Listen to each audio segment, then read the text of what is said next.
G'day, this is Big Angry Trev. Naturally at the moment we're all very concerned about the fires.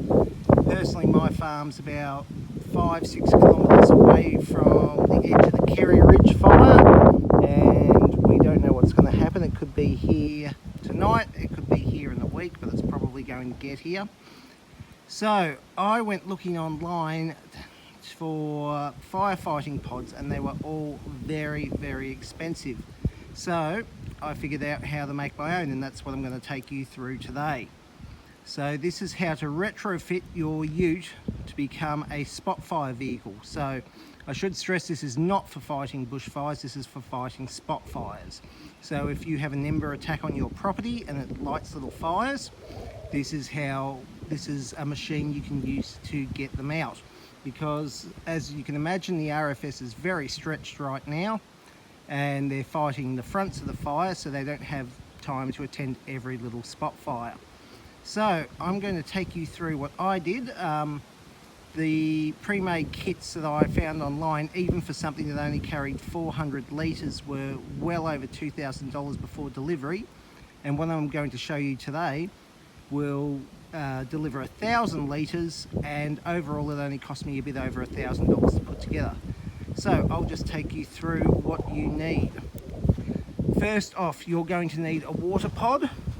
So this one I paid a bit over $100 for.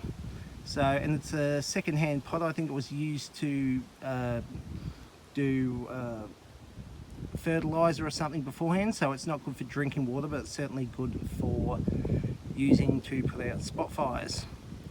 So your pump, now this is going to be the most expensive part of your retrofit of your ute. This pump cost me $800, but it's brand new, as you can see, and it is an actual proper firefighting pump. So it is actually designed in order to get as much water out as possible to fight fires. Now, as you can see, there's a pipe connected from the pod to the pump, and there's a slight down curve there. What I've done is I've put the pod up on wooden blocks so that it's higher than the pump, and that way the gravity will help feed the water into the pump that little bit faster. Also, what I've done is I've attached a shut-off valve so that I can control the pressure of the water.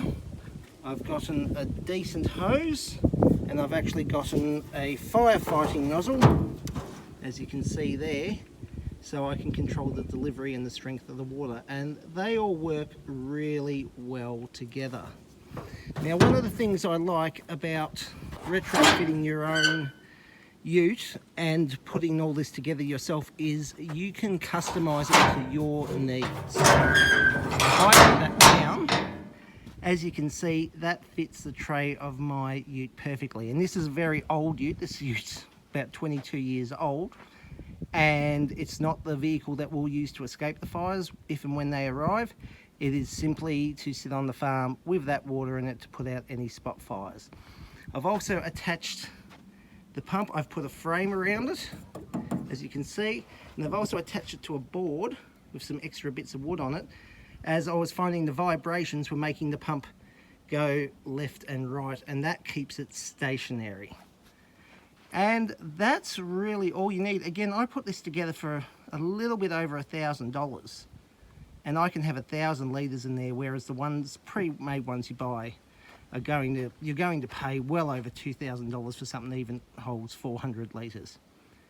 Okay, so in a second I'm going to show you this in action.